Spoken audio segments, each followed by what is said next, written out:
Halo teman-teman semuanya, perkenalkan saya Adrianto Suhardi, mahasiswa Politeknik Setialan Makassar, Prodi Administrasi Bisnis Sektor Publik.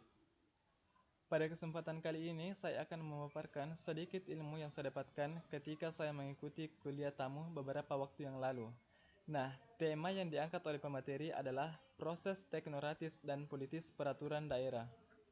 Pertama-tama, saya akan memberikan pengertian dari trias politika. Trias politika adalah konsep politik yang berarti pemisahan kekuasaan. Trias politika merupakan sebuah ide untuk memisahkan kekuasaan dalam tubuh pemerintahan agar tidak ada penyalahgunaan kekuasaan antara legislatif, eksekutif, dan yudikatif. Nah, seperti yang teman-teman lihat pada slide ini, trias politika terbagi menjadi 3 kekuasaan, yaitu eksekutif, legislatif, yudikatif. Yang dimana seperti yang kita ketahui sebelumnya bahwa eksekutif merupakan lembaga yang bertugas untuk menerapkan atau melaksanakan undang-undang. Kemudian lembaga legislatif yaitu merupakan lembaga yang bertugas untuk membuat undang-undang, dan lembaga yudikatif yaitu lembaga yang bertugas untuk mempertahankan pelaksanaan undang-undang. Nah, pada kesempatan kali ini kita akan berfokus pada lembaga legislatif dalam hal yaitu DPRD atau Dewan Perwakilan Rakyat Daerah. Nah, Dewan Perwakilan Rakyat Daerah memiliki kedudukan yaitu yang pertama sebagai perwakilan rakyat daerah yang berkedudukan sebagai lembaga pemerintahan daerah. Kemudian, sebagai unsur lembaga pemerintahan daerah yang memiliki tanggung jawab yang sama dengan Pemda dalam membentuk kesejahteraan rakyat. Selanjutnya, DPRD memiliki fungsi utama yaitu yang pertama perwakilan, kemudian yang kedua pembuatan kebijakan, dan yang ketiga yaitu pengawasan.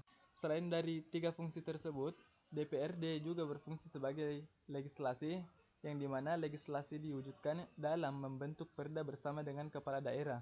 Kemudian fungsi yang kedua yaitu fungsi anggaran, di mana anggaran diwujudkan dalam menyusun dan menetapkan APBD.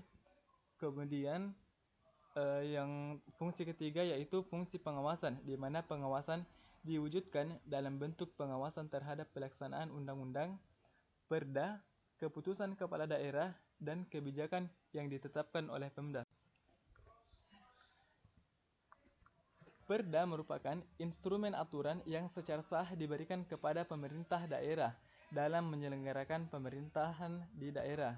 Kemudian, APBD atau Anggaran Pendapatan dan Belanja Daerah merupakan pencerminan pelaksanaan pembangunan daerah dalam akuntabilitas dan kapabilitas pemerintah.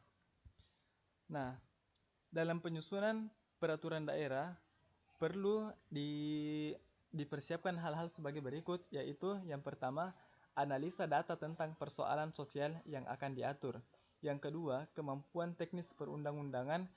Yang ketiga, pengetahuan teoritis tentang pembentukan aturan. Dan yang keempat yaitu hukum perundang-undangan baik secara umum maupun khusus tentang perda.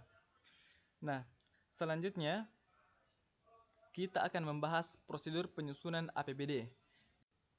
Yang pertama yaitu penyampaian kebijakan umum anggaran APBD bersamaan dengan rencana kerja pemerintah daerah. Yang kedua, Pemda mengajukan rancangan perda tentang APBD beserta penjelasan dan dokumen pendukung pada DPRD yang nantinya akan dibahas untuk disetujui. Yang ketiga yaitu Pemda dan DPRD melakukan pembahasan dan penetapan kesepakatan bersama mengenai prioritas plafon anggaran atau PPA. Yang keempat yaitu pengesahan oleh Mendagri bagi provinsi dan gubernur bagi kabupaten atau kota terhadap rancangan peraturan kepala daerah. Nah, selanjutnya saya akan memberitahukan kepada teman-teman semua dari mana aja sih dana yang begitu banyak untuk membiayai segala kebutuhan-kebutuhan negara kita, yaitu dari pajak, kemudian dari retribusi. Teman-teman, cukup sekian pertemuan kita kali ini. Mohon maaf atas segala kekeliruan ataupun kekurangan yang terdapat dalam video saya, dan sampai jumpa di lain waktu. Terima kasih.